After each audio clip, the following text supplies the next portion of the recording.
this journey moved from Virasat to Vikas and then Vishwas. For our foreign guests, there was a sense of entitlement. There's literally family-led politics.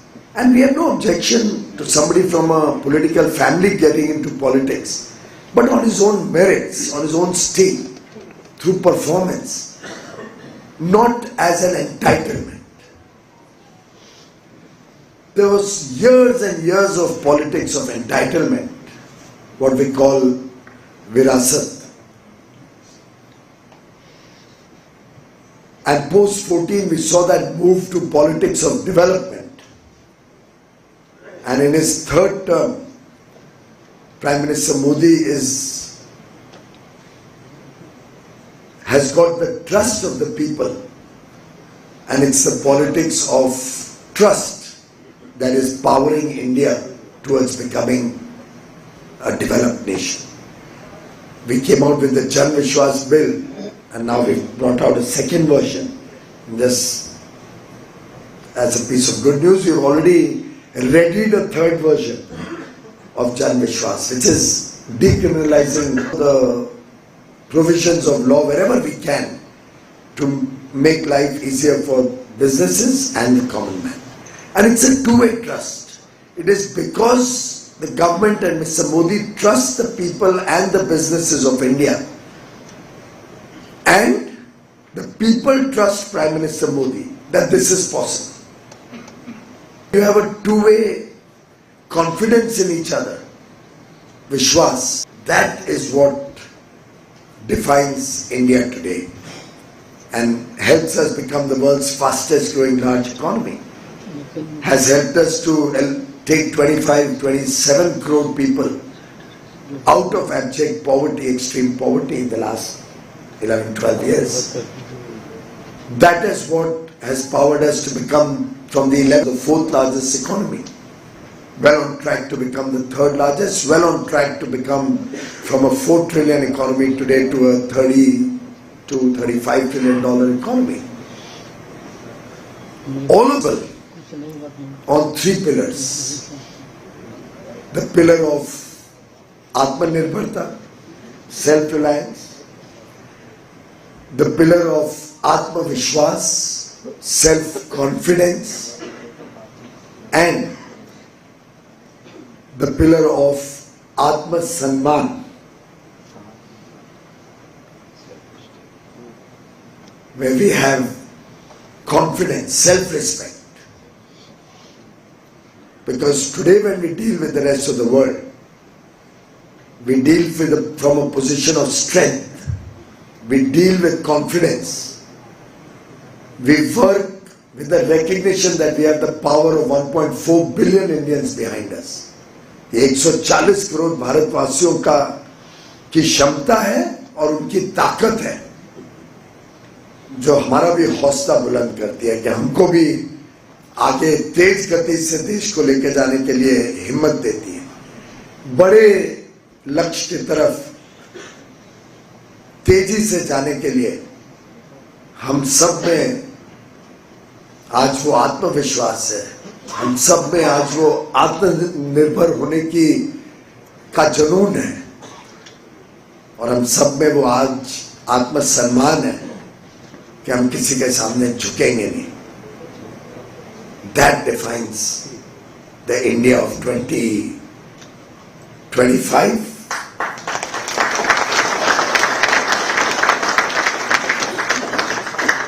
And friends, it's a critical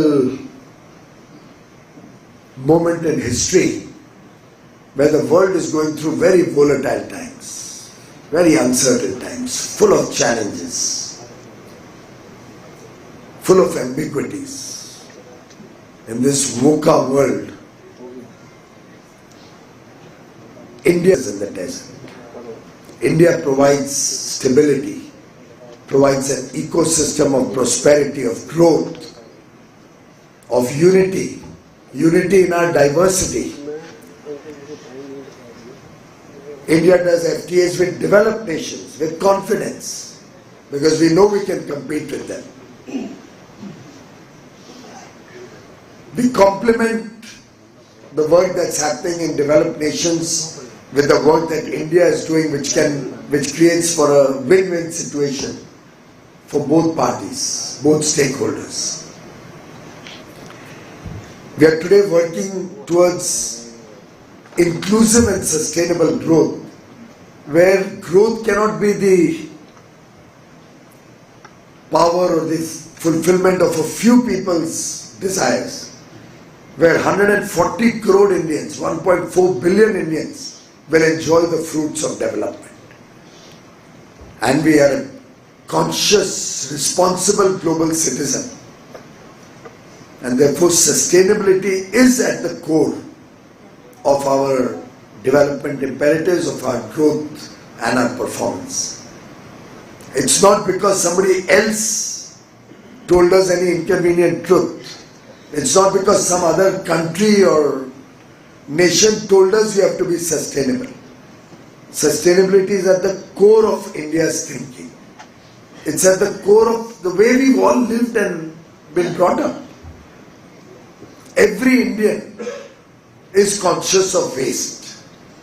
Every Indian respects and recognizes the importance of nature. So much so that probably India, through ancient texts, recognized the energy and power of the sun far, far, far before anybody else could even imagine that there is something like solar energy. And friends, together we can do wonders. If we all take it upon our shoulders that we are going to really work together as a team to make India a developed and prosperous nation by 2047, I think no power on earth can stop us. And let me make an offer. On our part, as government, we'll focus on 5 elements. FICCI, FICCI. We'll focus on fiscal discipline and build a strong foundation, the macroeconomic foundation. We'll give you the enablers. We'll bring a deep focus on innovation, building up the culture of research, of development, indigenous capabilities in that. We'll provide and critical infrastructure that's required. We'll give you opportunities for commerce, a greater degree of trade possibilities around the world with more and more well-meaning, balanced, strong free trade agreements in consultation with all of you, protecting Indian interests to the maximum level, but still it has to be a two-way trade. We'll also give you a corruption-free government. Finally, we'll focus on inclusive growth so that every child born in India has a bright future ahead of him.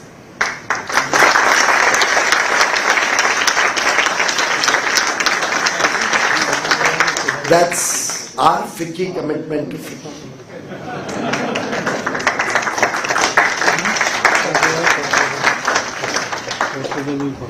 Honorable Prime Minister, when he addressed your 93rd AGM 5 years ago, had said, and I quote, FICCI's centenary celebration isn't far away.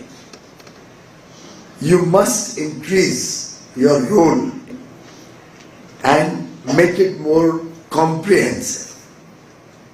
Towards that end, I have 5 asks for you. सौदा तो 2 तरफा ही होता है ना. First, audit your advocacy outcomes.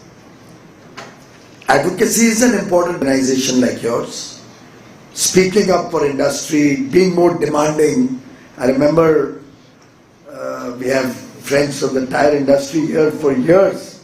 They were suffering for lack of policy initiatives from the government.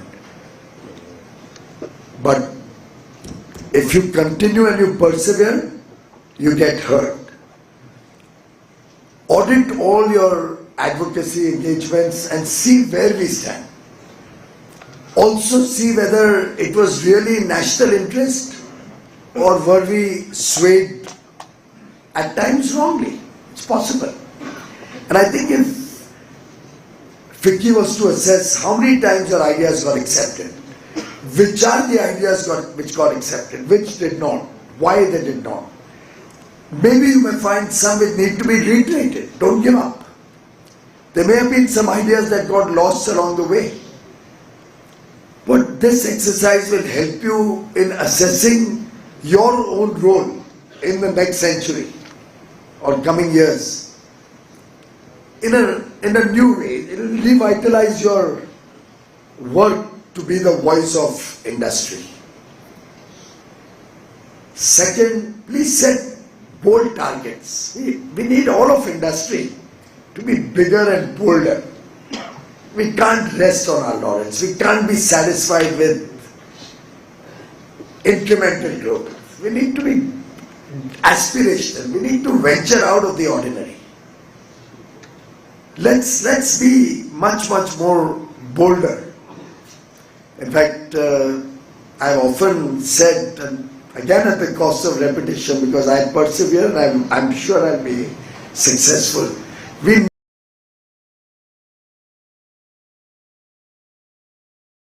to get into the startup ecosystem. We need Indian money to get into innovation.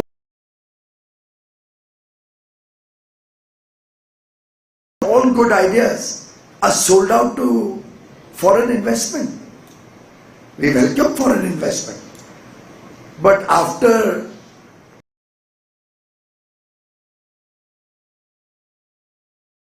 capital, leaving something on the table for the promoters also of that idea, or the startup entrepreneurs, or the visionaries of tomorrow. But be bold in your outlook and your ambition.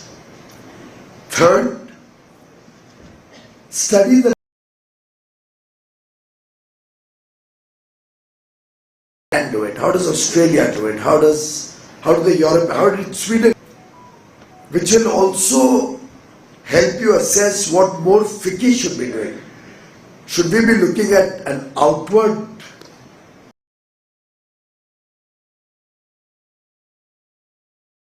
some of the senior leaders of the organization adopt? So Mr. X, I've been advised by friends I shouldn't take names when I give a speech, otherwise I often give responsibility while I'm speaking.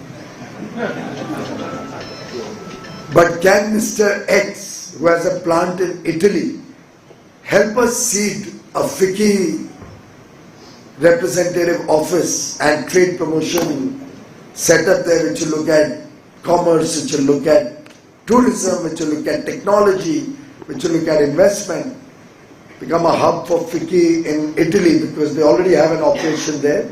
The small incremental investment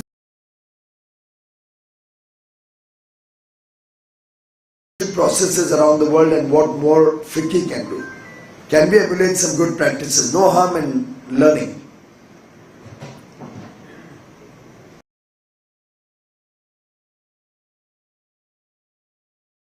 Next gen leaders. While I'm really delighted when I see all these youngsters holding important positions,